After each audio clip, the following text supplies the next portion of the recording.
I'm going to break down how you can use this DSCR calculator. And then each one of these has a tab here that has other short trainings in it. This is going to be the longest training. And then this will actually take you to those tabs as well. And then there's a video training on each one of these sections.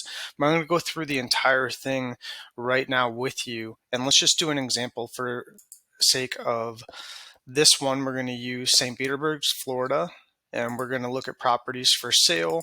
We're going to do houses, and let's just say that you're looking for properties between 300 and 350,000.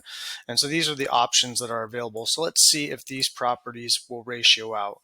So let's just say that we like this one here. This will just be our first step. What we're going to try to do is find out what this property could potentially get in rent. So what we're going to do is we're going to scroll down.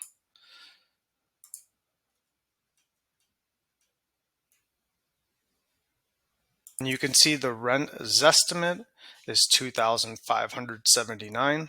If I'm on the rental income, I do 2,579 for Zillow. Next, we're going to look up this property on realtor.com. Same thing, we're going to go ahead and scroll down. Example, we are basing this off of long-term rents. If you're doing a short-term rental, you want to make sure that that location allows for it. Like this one, it looks like the lease term is minimum 1 month, so you can't do like 3-day rentals or over the weekend or something like that. But for this specific example, we're going to be doing long-term rents. We'll do another training on if you're going to be doing short-term rents.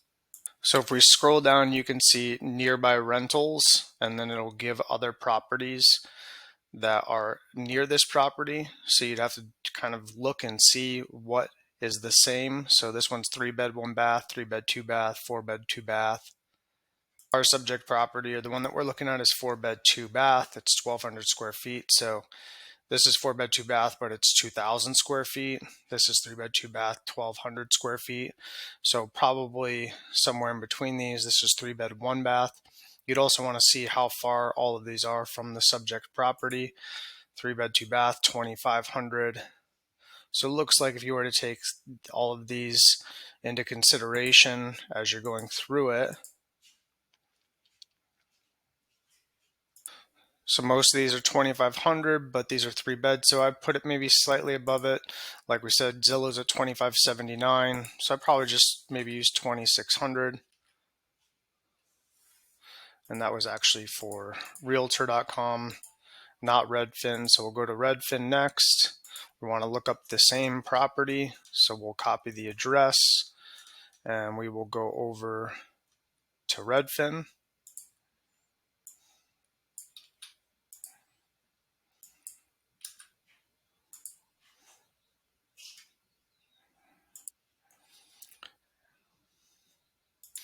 And then when we get down here, it says rental earnings 2,196 based on comparable rents. You can click on this and you can see what comparables this one is using. That way you can compare it with the other ones that you've seen. So for example, this one has 2101 Union Street.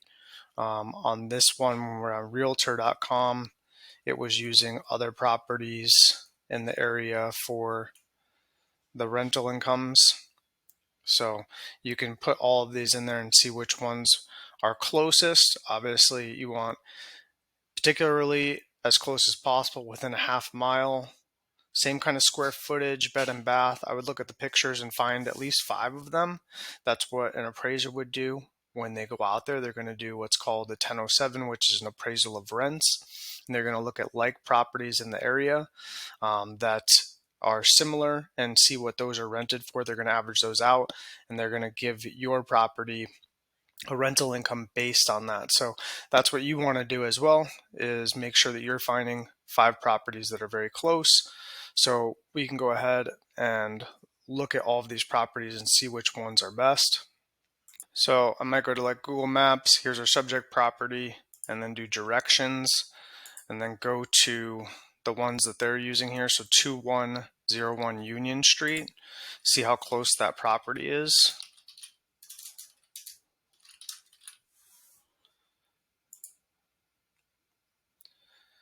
So that one's 1.3 miles. I would try to find something closer than that, something like within a half mile if possible. This 945 9th Ave is exactly 1 mile away, so we're going to keep looking.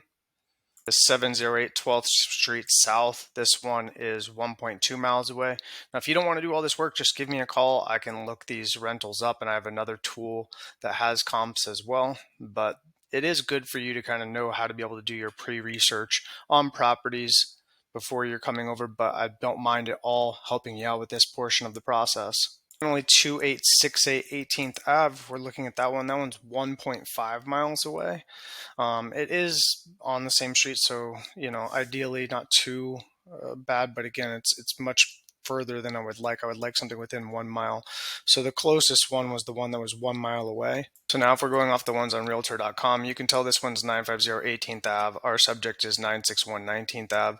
So if I look those up, those are literally right next to each other. It's a 2-minute walk. So that's going to be a very, very comparable comparison. That one's at 2,095, but it's 3-bed, 1-bath, 1,000 square feet. So obviously you could get a little bit more than that because we're talking about 4 beds, 2 baths, and 1,200 square feet. This one, 1121 Dr. Martin Luther King Jr. Street. If we look up that one, it's 0.6 miles, so still a better comp than the other ones that were on Redfin. So we could definitely use this one. That one's closer in square footage. Again, one less bedroom.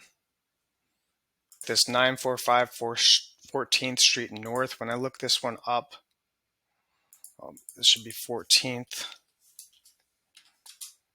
This one's going to be 2.7 miles away, so definitely not a good comparison.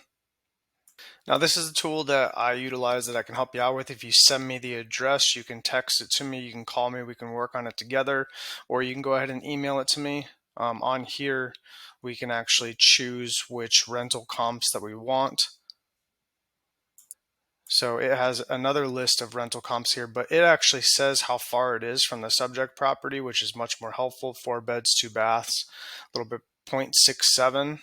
Okay, and then it tells you when it was leased, which is obviously nice. This was January of this year, which is much more likely than something that might be a year old and a lease is coming up. They're probably going to raise the rents. So that's something that is a tool that I can help you out with as well. I believe this one's a lot more accurate in the rent value here. This tool, I can actually click and select which rental comps that I want to use. So I've selected 5 comps that are close. You can see 3-bed, 2-bath, 1,300 square feet, 0.47 miles, 0.52, 3-bed, 2-bath, 1,200 square feet. So these are the ones that I selected here. So I'm going to use this $2,668 a month. So now that I've found the different ones that I want, the realtor.com didn't give me one besides if I wanted to look at the actual comps, which I did with the Canary one. So when I average out Zillow, Redfin, and Canary, my average rent estimate is $2,615. Back to this page, I'm going to put $2,615 right in here. Now, a couple different ways. If you're flexible in how much you have for your down payment or to be able to potentially buy down the rate, then you could find out what the property taxes are, homeowners insurance, any association dues, and then you can basically work backwards to figure out what your maximal principal and interest can be. But we'll just keep moving forward and next look at the property taxes for this property. So the first thing I'm going to do is Google what county 33705 is. It's Pinellas County. And so then what I'm going to do is put in Pinellas County property tax rate. Average effective rate in Pinellas County is 0.96. So if you just wanted to go off of that, then if you purchase this property at $350,000, which is the listed price, and you times it by 0.0096,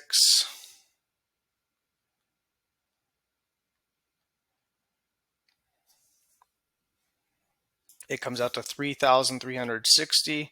We divide by 12, that's $280 a month. So you go back to your calculator, in the taxes section, you can put $280.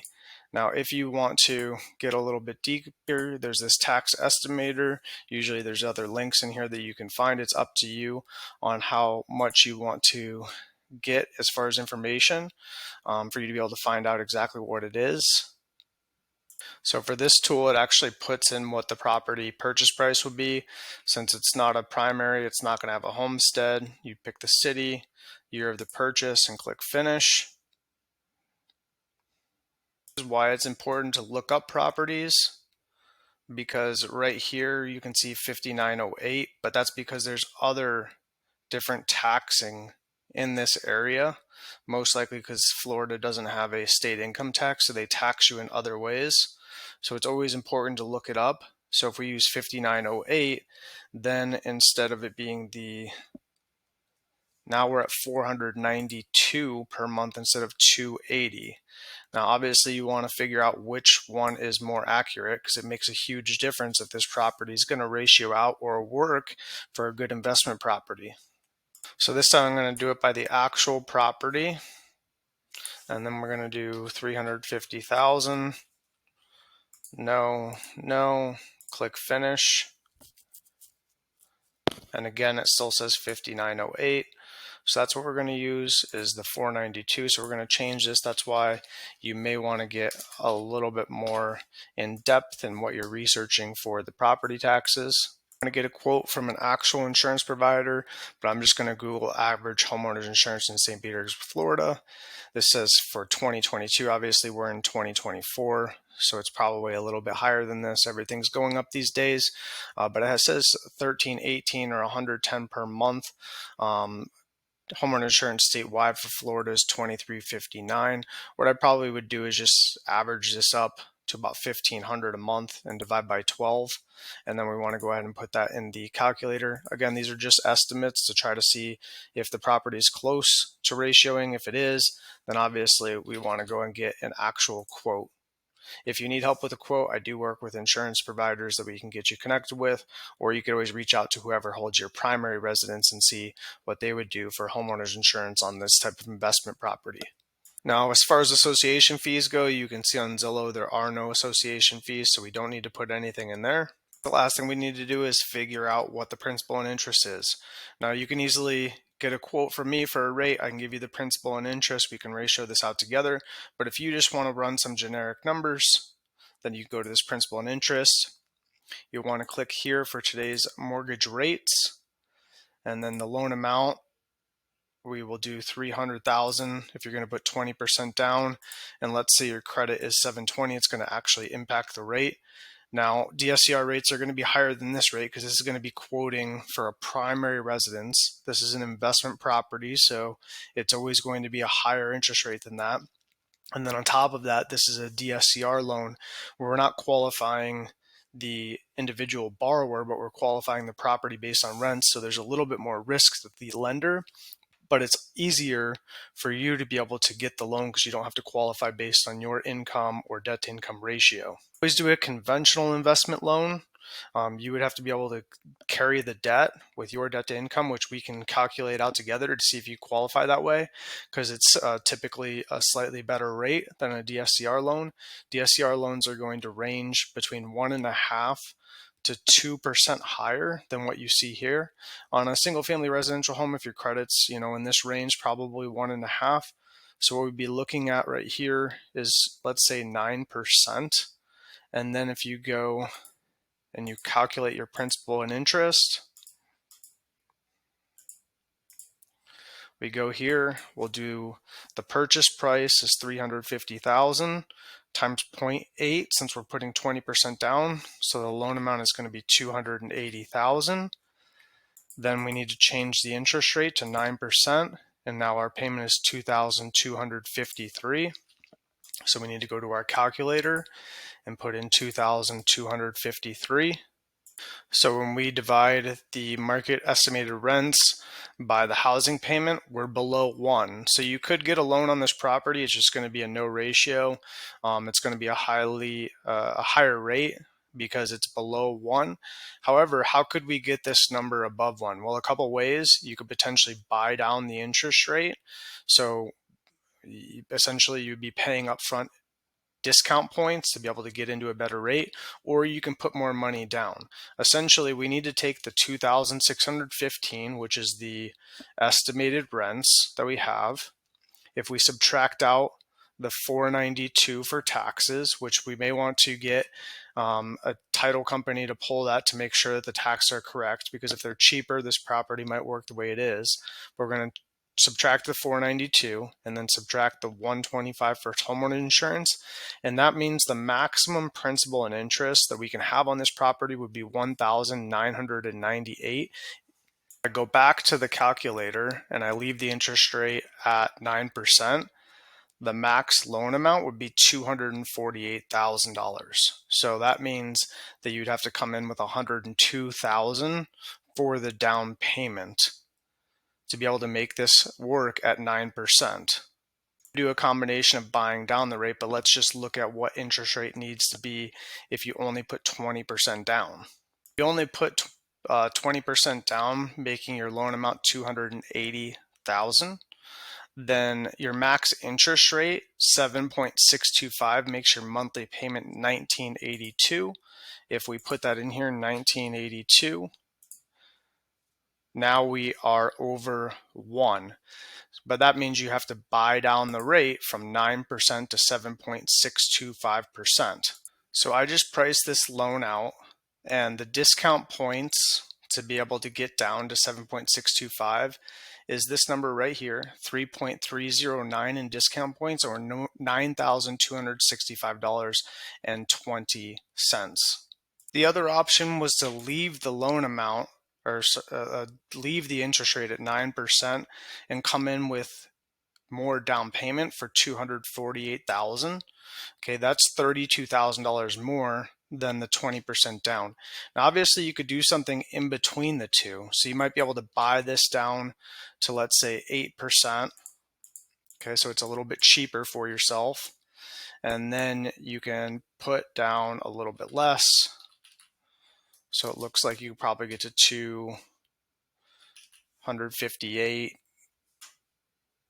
So you could do 270 as the loan amount. So if the purchase price is 350, you're coming in with 80,000, and then buying down the rate to 8%. Buying down the rate to 8% is a whole point cheaper. So it just kind of depends. Obviously, this is a lot of numbers. I'm just kind of giving you a peek behind the curtain of how you do all this. But again, give me a call anytime and we can go through these numbers together. We could even share a screen. We can walk through scenarios. You can reach out to me, Trevor at harborfunding.group. You can go ahead and give me a call on my cell or shoot me a text at any time, and we can go through these scenarios together. Rates are always moving, so this property may not work today, but it might work later on down the road. Obviously, we want to get dialed in on the rents and everything else, but this one's close enough that we may be doing a bigger deep dive of what this property could rent for. Maybe we reach out to an agent that specializes in renting properties in that area, or a property management company, and then as well reaching out to a title company for taxes, reaching out to an insurance broker to get an insurance fee as well. So this one would be one that maybe if you really wanted that property, you liked it a lot, we could do a little bit more information, or you move on to the next one where you know you're over 1. Now, if you're doing short-term rentals, that would be a totally different scenario on how we break that down. So you want to look at the short-term rental analysis training where we can utilize AirDNA to be able to see if the property qualifies.